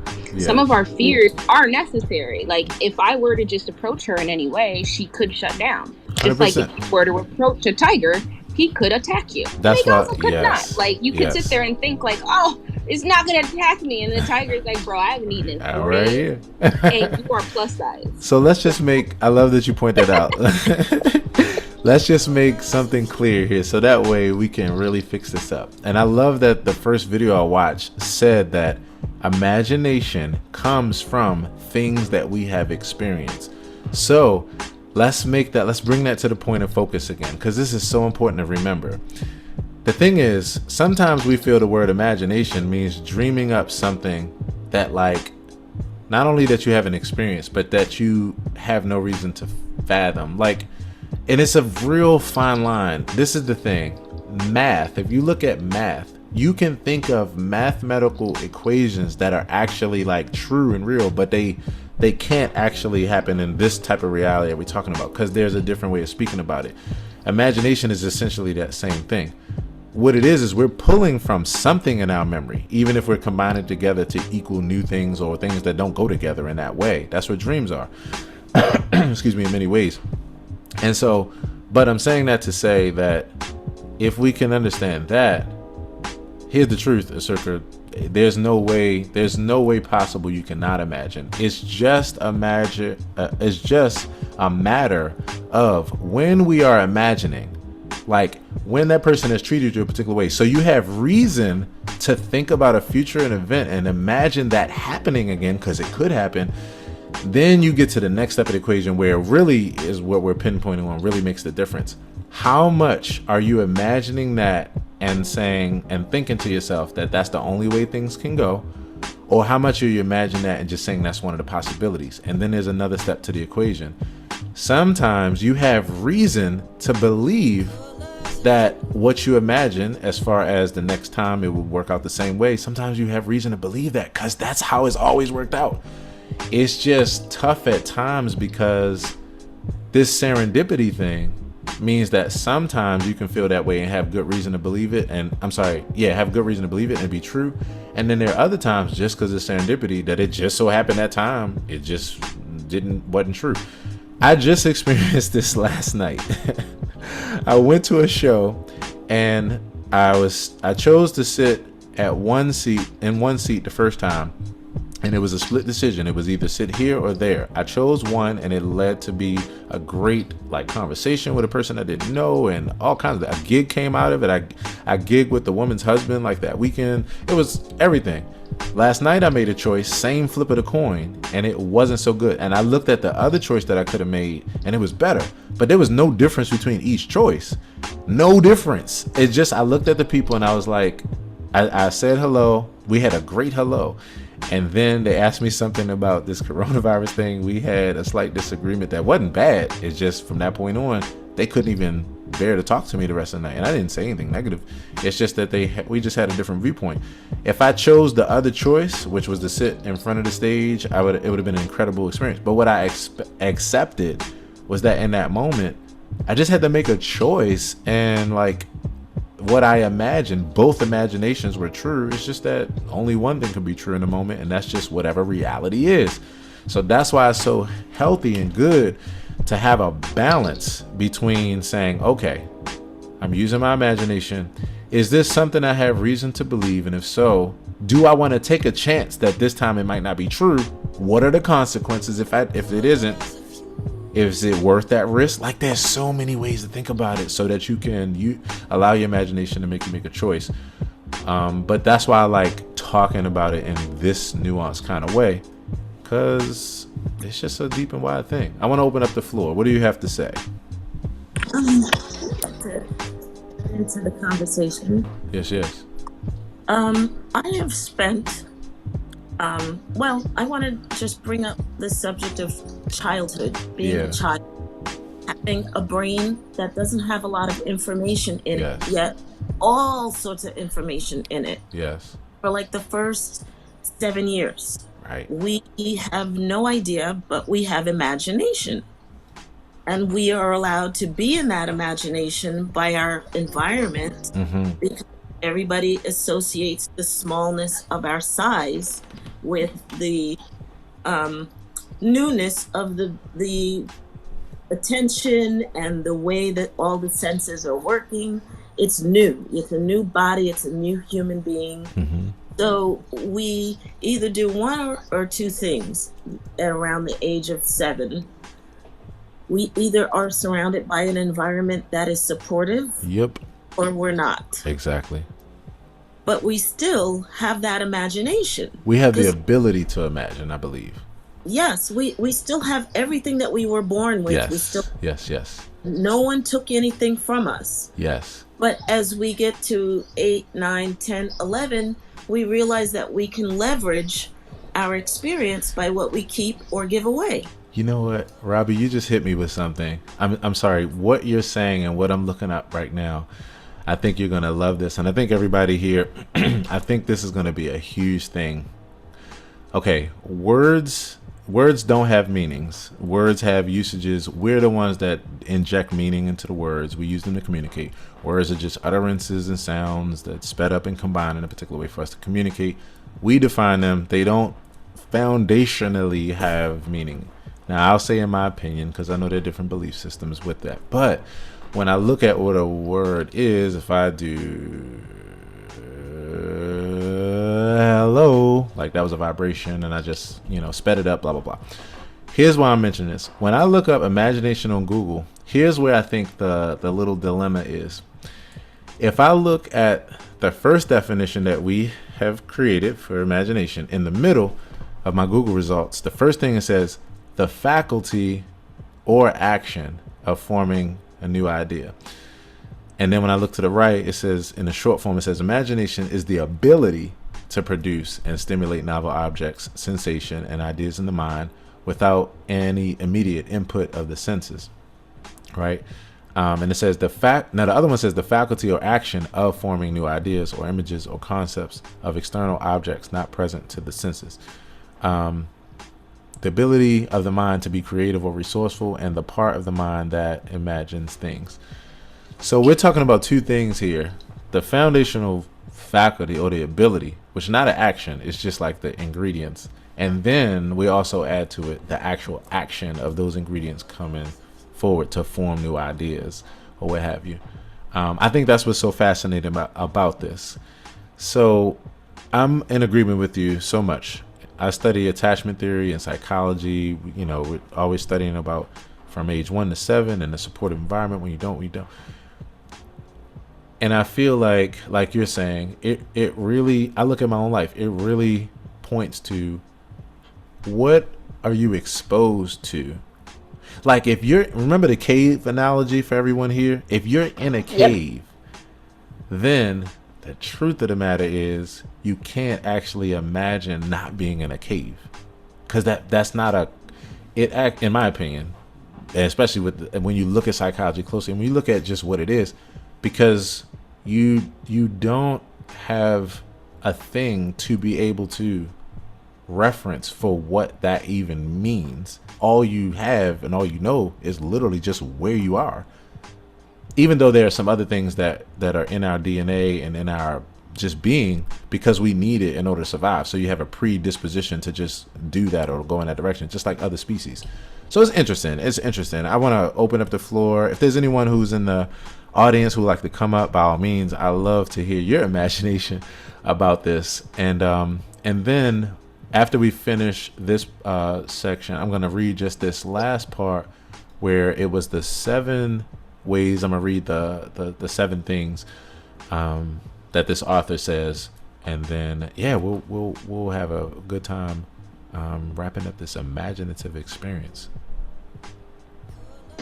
I think I have one thing, because I think, so for me, I think this is where I kind of a little bit differ. Yeah. Is because psychology, like just American psychology, does not really, it doesn't really, it's not as objective as it looks. Mm-hmm. And it doesn't really, like what Robbie was saying was something I was thinking about, is we're not even talking about the idea of that people can actually have like internal inspiration, and their ideas can come 100% from internally. Mm-hmm. And they're like, oh, this is like, I just had this dream. And the thing is, in psychology, we do not know the purpose of dreams. We can only theorize the purpose of these dreams and where the information comes from, because the way psychology works is like you said, you can't perceive anything if you haven't experienced it. But that's not true for people who actually invent things, who are inventors, who are innovative. And so I think that's kind of where I differ, because I was like, well, I create a lot of like original content, original information that I don't talk to people. I sit in the house all day. I don't chit chat. I'm not on Facebook because I can't see. I'm not on YouTube watching somebody else's video. It's just me thinking and organically coming up with this information. And so I think the article that you're coming from is like when you when you started it, I think it was like, I think. Right.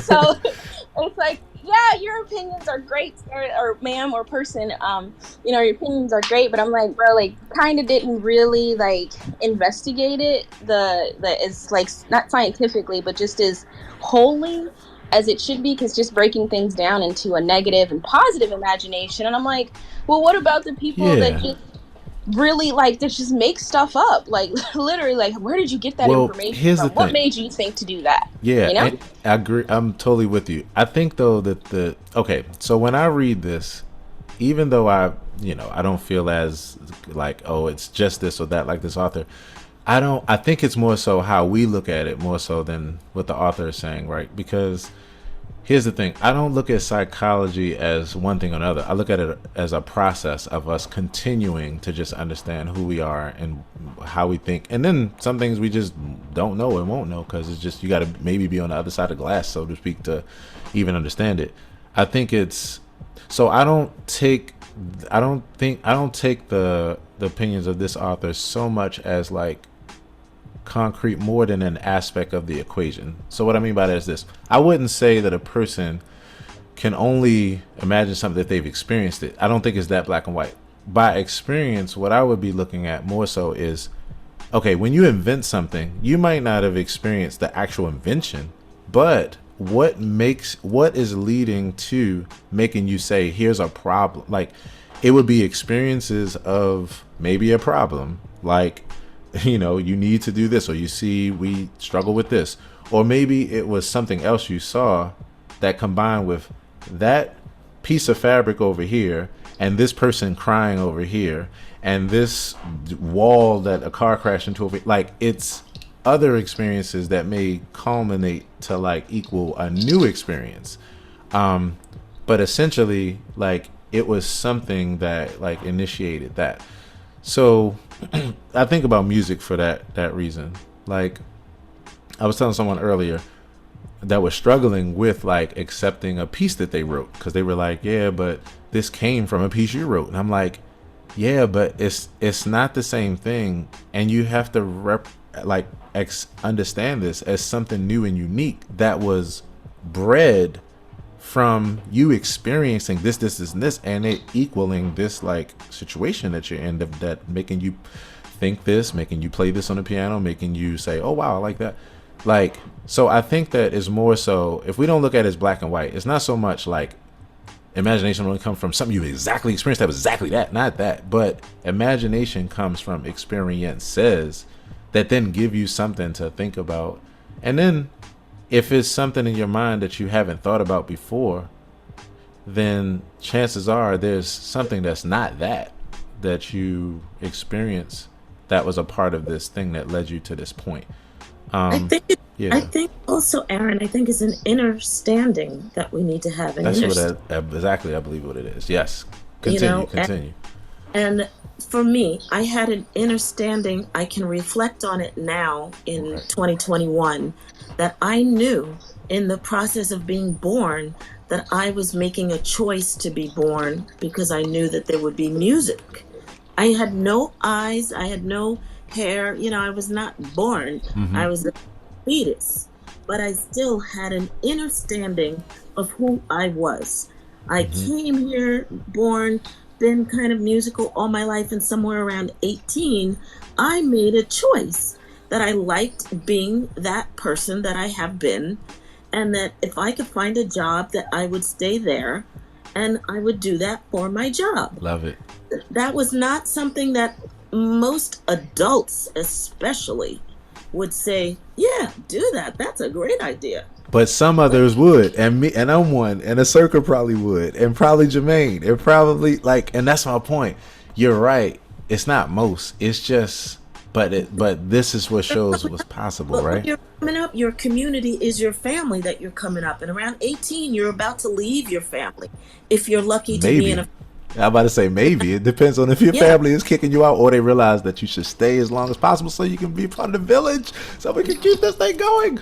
Right, but scientifically, the body is still maturing like it's maturing, and you're going to go through the things that your chakras and all that stuff that you are inside is going to go through no matter what's happening outside. Even though what happens outside interferes internally with self. So there's a lot of stuff that we're doing when we're like, we haven't even formed a frontal lobe yet. Yeah, and I also want to say, because you said interfere, I always like to put both sides of the coin just so we can realize like it's both ends. So sometimes it interferes, other times it's the thing that helps. You know, one of the things I look at most, and you just never know how it's going to pan out. That's why I always say serendipity plus intention equals life, because like it's like the Plinko board in Price is Right. It's like you can have one event that interferes with someone's ability to know themselves in their selves in a negative way, and then you can have that same event affect someone else where it's just the thing that they needed to actually understand themselves. Like it's just so fascinating. I want to open this up because I forgot, almost forgot. I'm sorry. Jermaine. Good day, family. Everybody, if we can open up our microphones, let's say good day to Jermaine. Good afternoon if you're in this part of the world. What down, Foley? Rising. How you doing? Hey, Jermaine. It's so good to see you again, bro, and to hear your voice, man. How you doing? Yeah, appreciate it, man. I've got your pings prior to, and I was like, I've been in rooms doing stuff, and so I thought, let me just come in. I saw you on Instagram. I thought, let me come in. Love it, fam. On this. I'm just listening to you guys talking about imagination and Carl Jung, and I'm like, this is my kind of space. I'm really enjoying this right now. Yes, sir. So I would love, man, to hear what it conjured up in your imagination, bro. You're talking about the power of imagination and accountability partners. I haven't really heard much about the accountability partners aspect of it, but in terms of imagination, what's written in the dictionary is what it means, right? So therefore we have the creative faculties to be able to embellish that, and we can expand on whatever that means to us and to groups, to society, to cultures, to nations, to people. It's all relational, right? That's it. And I feel like it's a spectrum. So I might be able to imagine something that you might not be able to, but then you can imagine something that I can't. I guess it comes down to some of our experiences, experiences of imagination, imagining things.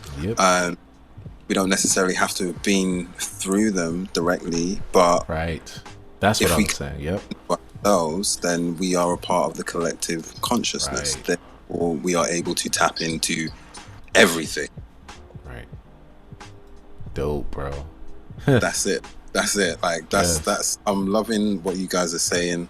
And I'm just here for this conversation right now. So yeah, fam. Oh man, I love it. I want to open up the floor again. If there's anyone else, yes, Jelena. So I was gonna say, you keep mentioning that they say that imagination comes from seeing something. No. Let me correct it, because that's definitely not. Yeah, and I love this. Yes, no, imagination does not come from seeing something, because that would be the issue. No, a lot in this. In fact, I'll even read you what we have wrote here, because again, nothing means anything. It's just what we currently are trying to explain, some of us, and then we keep building on it. So it's here it says imagination is the ability to form mental images, phonological passages, analogies, or narratives of something that is not perceived through the senses. Imagination is a manifestation of our memory and enables us to scrutinize our past and construct hypothetical future scenarios that do not yet but could possibly exist. So seeing is literally only one aspect of how you can experience something that may lead to this, but no, definitely not. Imagination comes from seeing, because that would be a total false statement. Yeah, because when you said that, something that popped in my head was when I was younger, my grandfather had passed away, And the day after, I had a dream, and I saw him in the house. I saw a bright light, and then I saw this lady. And when I woke up, I asked my mom, I said, you know, I had this weird dream. My grandfather came, and in my dream, he told me never cut my hair, always keep it long, always keep my nails long. And I also told her about the girl that I saw, and she had stated that he had a sister that had died as a baby. So no one ever talked about her, no one showed any pictures, but I saw her. And I feel like imagination comes from all kinds of ways. Spiritually, you know, creativity, and also, you know, what you do see. There you go. Well, that's it. For a moment. Yeah, no, that's the whole thing. It comes from a range of experiences and things that we haven't experienced, but maybe we relate to in some other ways, or don't, but we relate to something else. Like it's just, that's the whole point. That seeing is just one way that imagination comes about. Feeling is another. Smelling is another. Like it's just it's there's a number of different things. So the main thing is that there's nothing left out of the equation. That's the whole point. There are all kinds of things that go into our imagination, or to us imagining. This last part here, and again, when I read this, I never look at anything. The way to look at this information or any information